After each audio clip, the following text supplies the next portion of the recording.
Type of Valentine.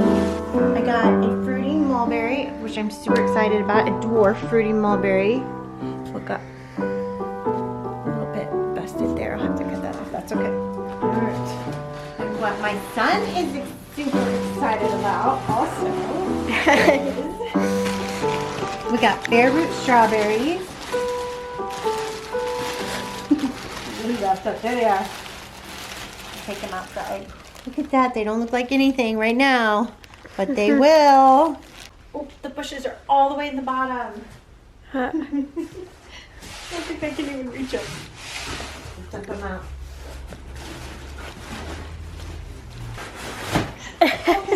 There.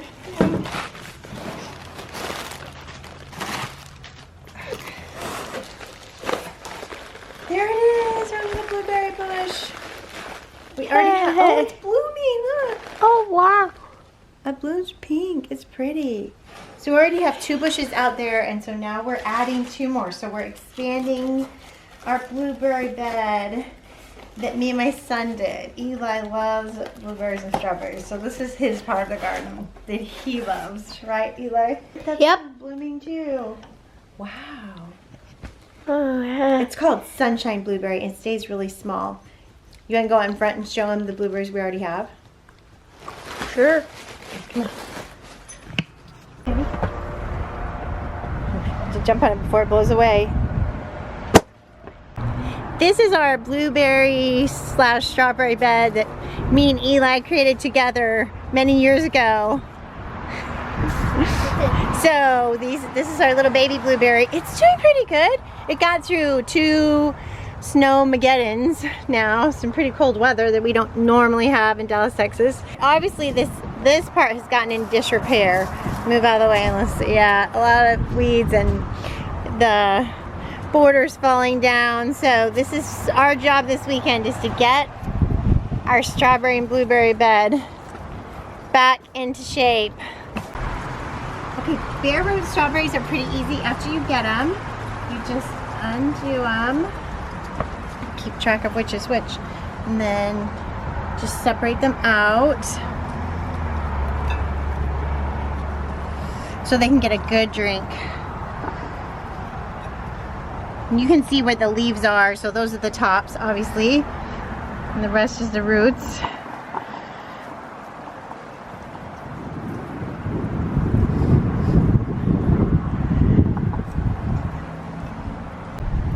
Just give them a good drink. Get them nice and saturated.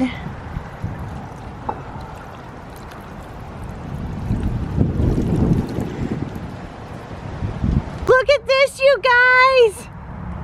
Look what nature made some artwork out of our bird bath. Isn't that cool? I'm gonna put it back. Woo! Wow. This is our bird bath, so it froze last night. That's really cool. I'm glad you saw that. Go Texas.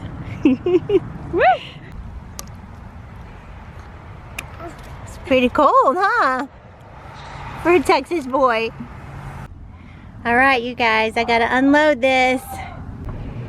Some people would complain at this job, or I could wait till my boys get home, but this is what keeps me strong, my garden workout. I see people at the gym paying big money for this every month, so here goes. Note to self, lift with the knees, baby.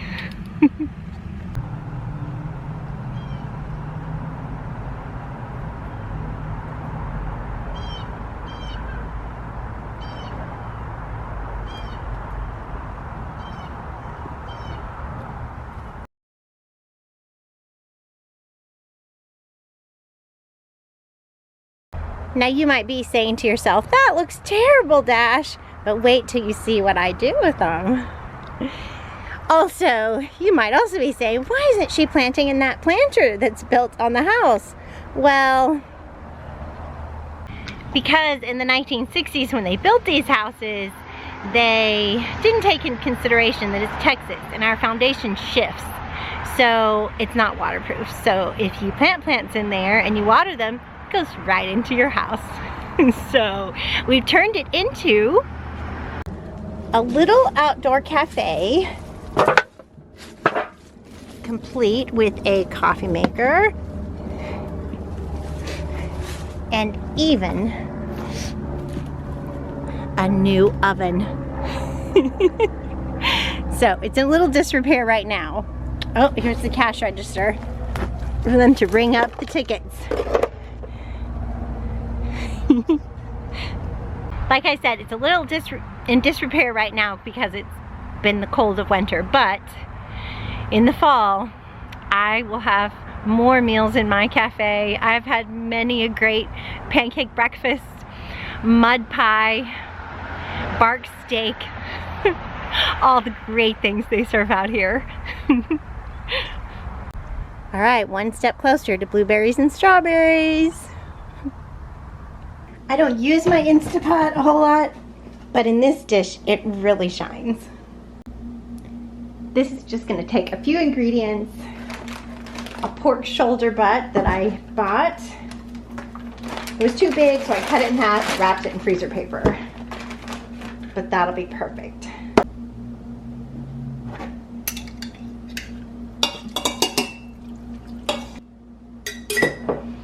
Barbacoa is really all in the spicing up at the end, but we're going to cook it really nicely so it just falls apart. Okay, I'm going to put it in my Instapot on manual for 3 hours. It'll come out nice and tender. You could do this also in a crock pot. It would just take a lot longer. I used to use a crock pot to do my barbacoa all the time before I got this fancy Instapot. So yeah, it would just take all day.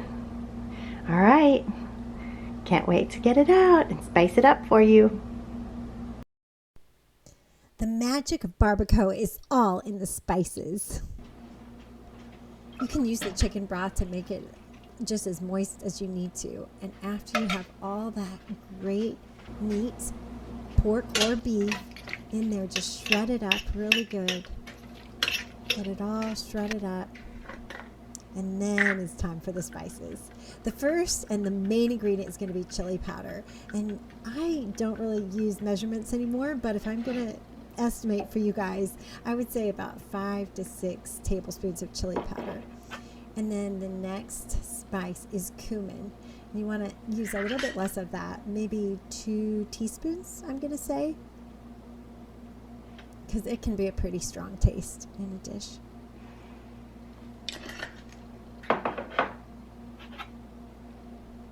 And then smoked paprika. I would say about 3 tablespoons of that as well. That gives it that really good smoky flavor. And then I love garlic powder, but you guys know that I like garlic and everything. I would say about 3 tablespoons of that as well.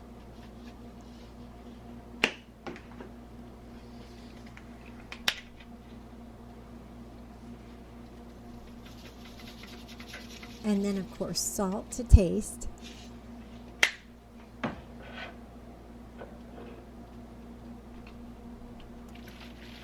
And mix all that up. And then just taste it. And, see if you like that flavor. Then that barbacoa can go on breakfast salads. My family teases me because I have salad for breakfast so much. You can also put it on top of pizza, and best of all, our street tacos with some feta cheese and cilantro. Delicious.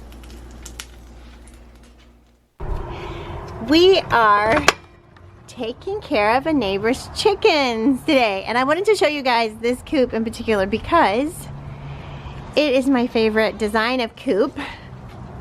because of the ease of going on vacation and leaving your chickens.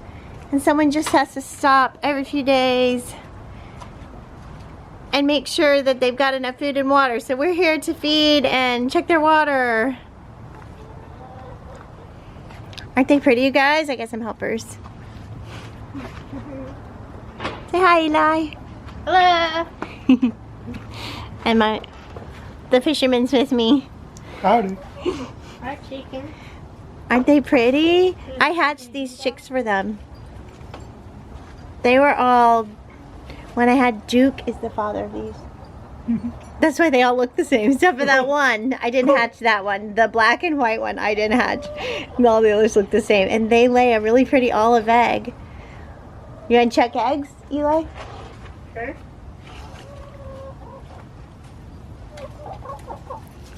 Look at those Make sure eggs. don't step on chicken doo-doo. Look at those eggs. Sorry to scare you, chickens. Just passing by. I guess we should check eggs last though, huh? Because we need somewhere to put them. No. Put them in your pocket and get a scrambled egg. Okay, let's check water. And we can fill it up some more, but see, they have the little waters on the bottom. That's cool. So it's pretty full still. I think we should fill it up just to make sure. Sure. Okay. Where's the hose? Oh, I think you can just open this little thing to fill it up. Oh yeah, oh, that's so convenient. You don't even have to take the top off. We should probably get like Awesome. Yeah. I'm assuming. And just hung up where they can reach.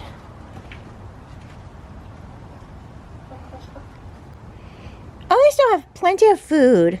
See, they're doing good. It's been a couple days. Yeah, that's a lot of food. Yeah.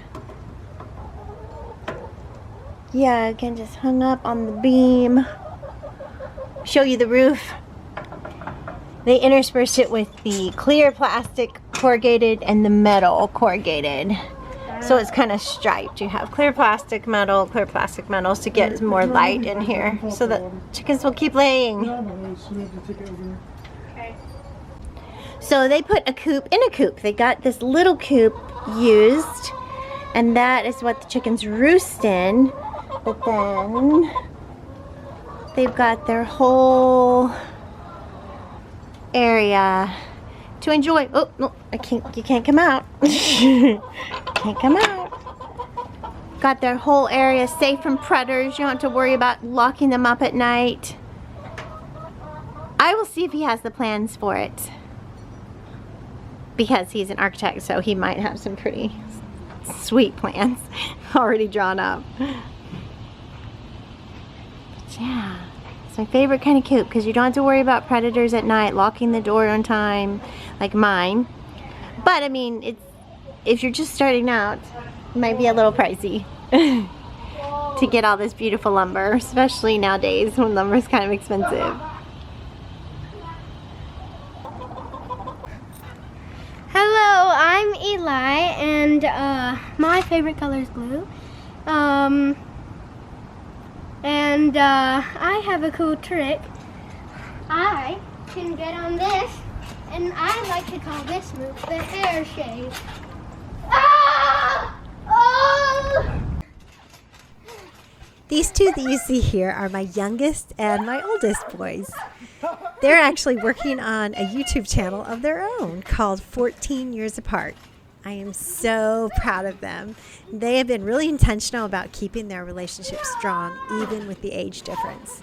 And as you can see, they have a blast together. All right, guys, I have got some hen healer, or some blue ointment, antibiotic ointment for my rooster. Now, if you didn't watch the video before, let me catch you up. I guess the old hens are picking on him. His comb got a sore on it, and I think they just keep removing the scab, or, you know, breaking new. When they see blood, when chickens see blood, they just peck at it.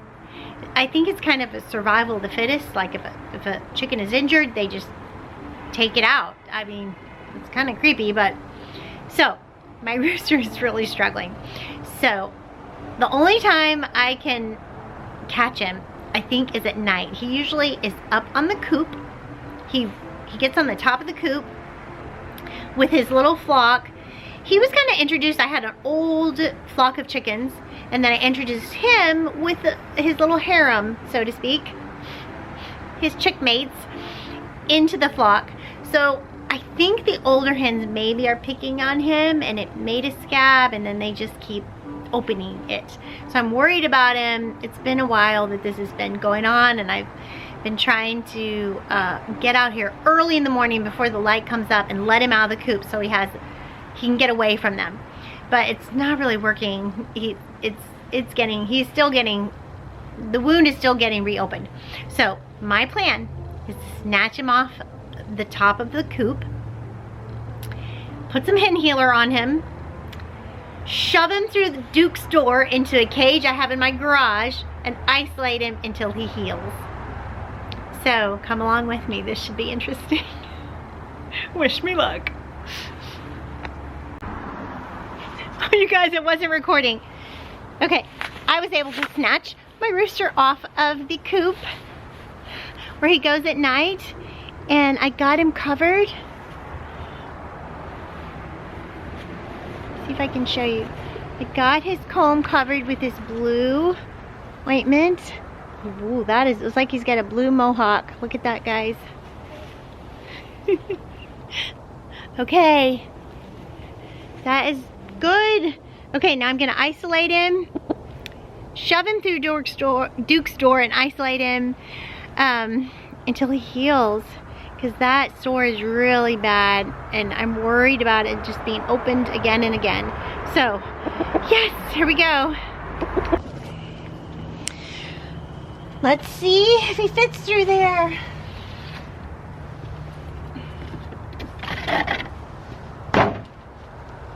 Oh, it'd help if it was light in there. Usually I turn the light on. Okay. Oh, come on. Oh, it's okay. You're okay. You're okay.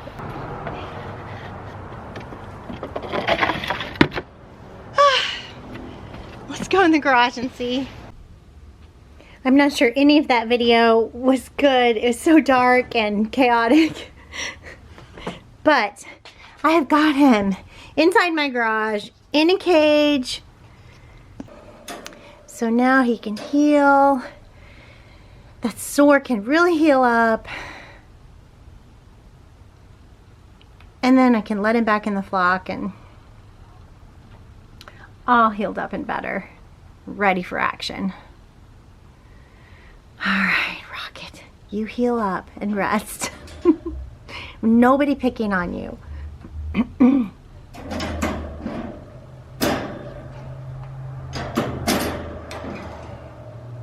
Good night.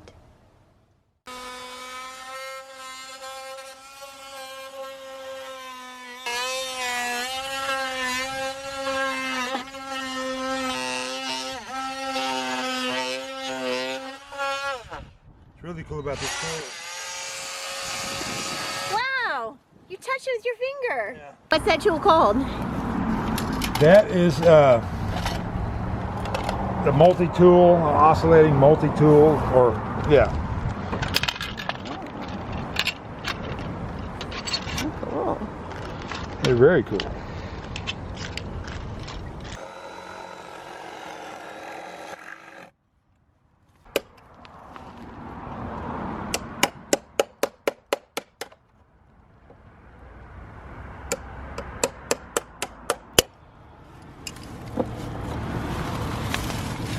Look at that.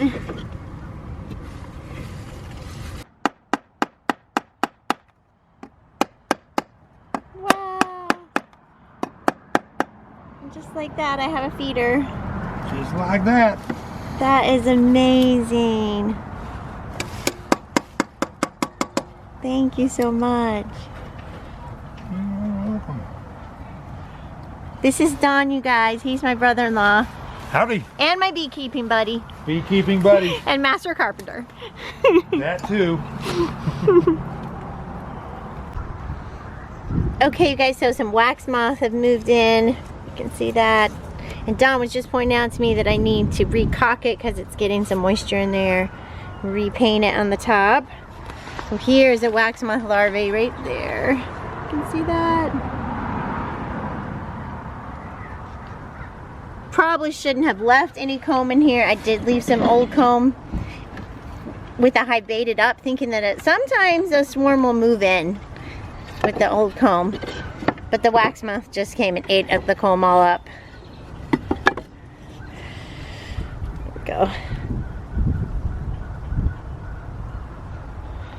So yeah, got to get it all cleaned up and ready for these girls. I'll bring out a scraper and get that cleaned up. But now I can feed them right through here instead of having to open up the hive and feed them in here, which takes up space, and it's also hard to feed them because I got to get my bee suit on, I got to clean it, you know, I got to open it up and get inside there, and now I can just put the jar on from this side. Yes.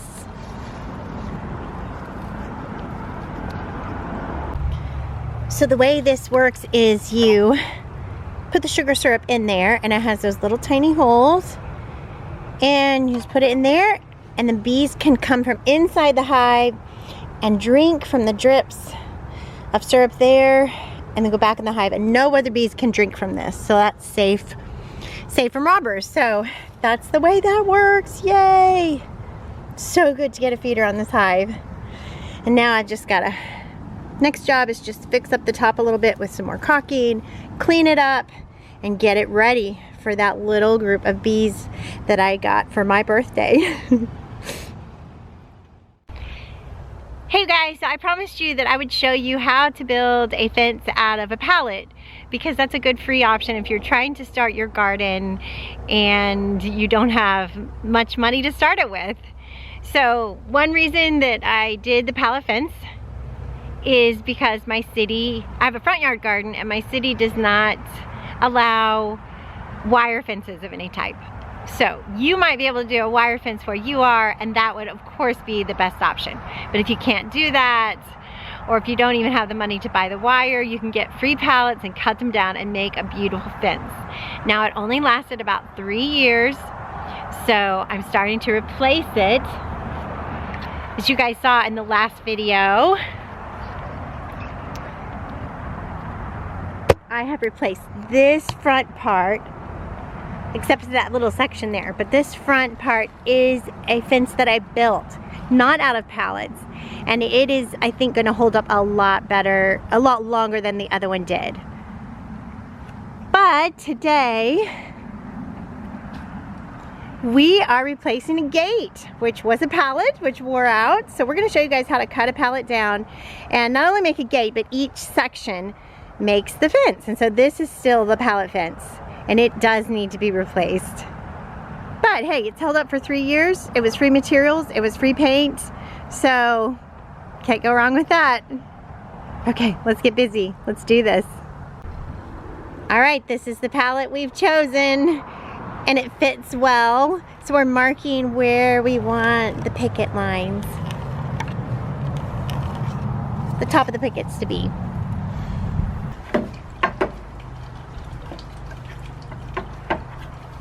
My fisherman has graciously agreed to help me this morning. Thank you. It definitely takes some muscle to get these boards removed.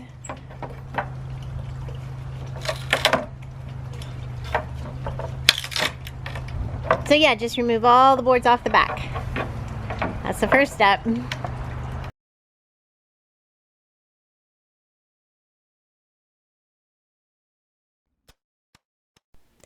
As you can tell, this is not for the faint of heart. It takes a lot of strength to get these apart. They're built sturdy, and they're not meant to come apart easily. So thank goodness I have strong boys to help me, and I did when I built my garden the first time using pallets.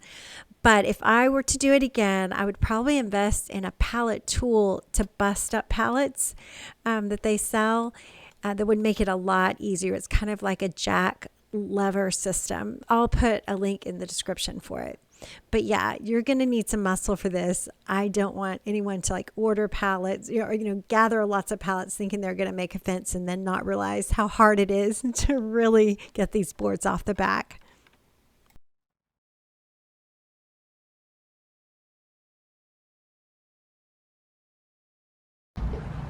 So our first line was off quite a bit. So in to save the day is the trusty chalk line. Okay, you want to get that side? Here.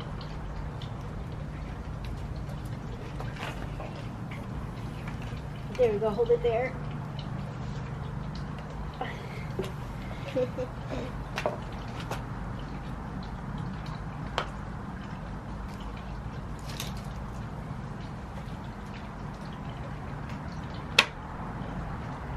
Yes. Okay.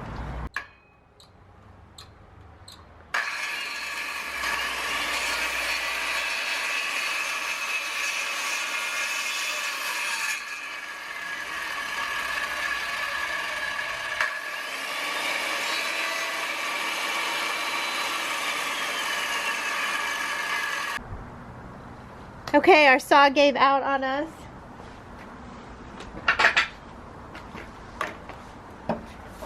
A little bit sketchy there.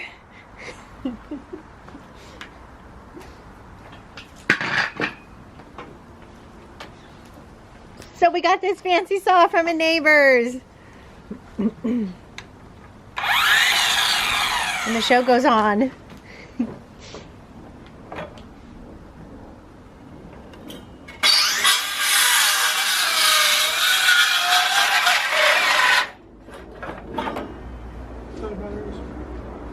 Okay, try this battery.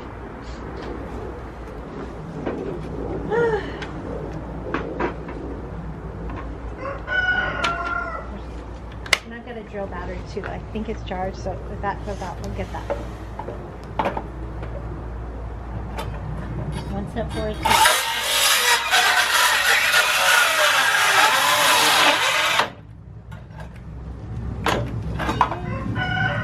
Think it's the battery?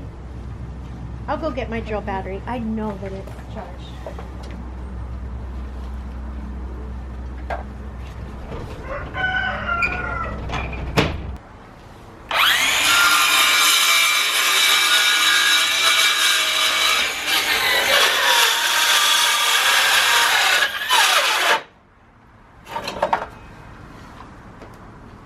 You know what?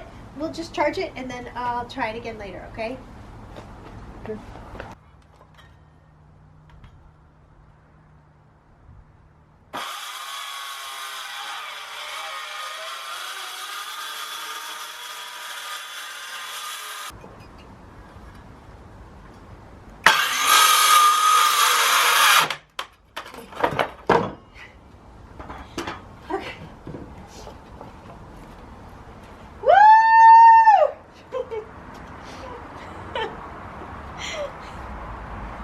Victory!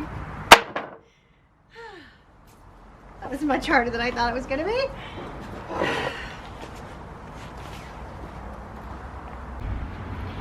Okay, you guys, so I need to make this last cut. I'm just going to cut this off to make my gate panel. So my fisherman, I really need someone to hold it for me, but my fisherman has gone on a job interview. He just graduated from North Texas University with a degree in marketing. So we're excited about his new adventure, whatever God has for him. So he is out exploring that, so that's a good thing. All right, I'm gonna attempt this. We'll see how it goes. It might not go well. We'll see.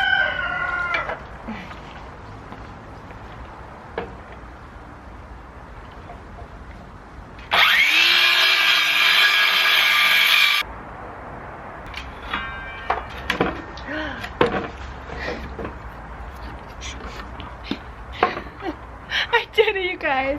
Homestead victory. All right. Oh, I've got the start of my gate. All right, so this is how you make a fence panel in, oh gosh, It's been a long day, you guys. This is how you make a pallet into a fence panel. And you can see how if you put these with a post in between every one, you could line up and make yourself a fence. Now, as you can say, this is, if you can see that this is not for the faint of heart. You would need some muscle or a better, pallet breaking tool. Yeah, but it is done, and I just have to do the gate this way.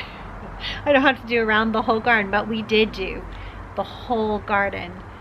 I don't know this footage around, but I'm gonna say at least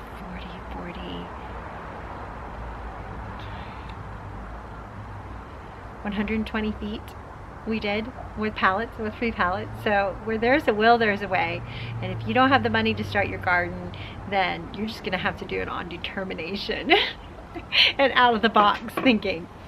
So this was my out of the box solution. And we put chicken wire halfway up to keep the rabbits out. So we stapled chicken wire here and then took it down onto the ground under the mulch. So, okay, you guys, my gate. Now I have to sand it and paint it, and then we can install it probably in a few days. So, yay! Homestead victory!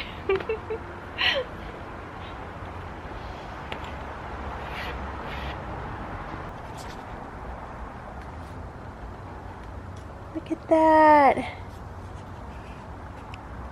And I will leave the bottom on. I left the bottom on all my pallets when I did the garden, and especially for the gate, it just kind of rests on the bottom, so you don't have to put support on there.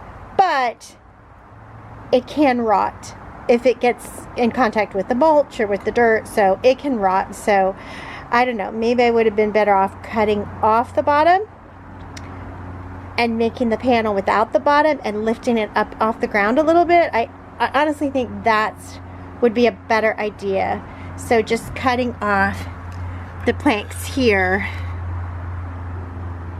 and taking this off so that it won't rot so bad, and then lifting it up off the ground would have probably been better. All right, you guys, there's the start of my new gate. I hope your homestead projects go easier than mine have today. Putting on chicken wire to keep those rabbits out. Those rascally rabbits, hungry vermin.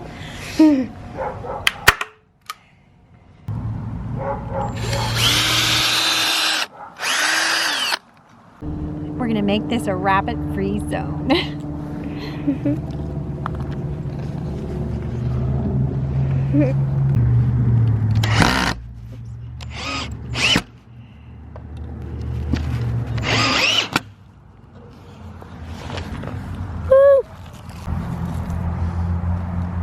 Look at my new gate, you guys! Homestead victory!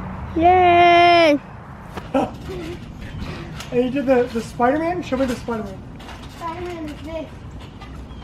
You grab right here, then you try and put your feet on your top like that. Oh, shit.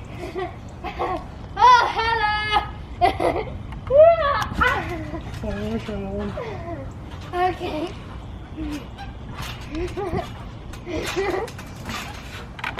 Oh my god! Yeah, I do it!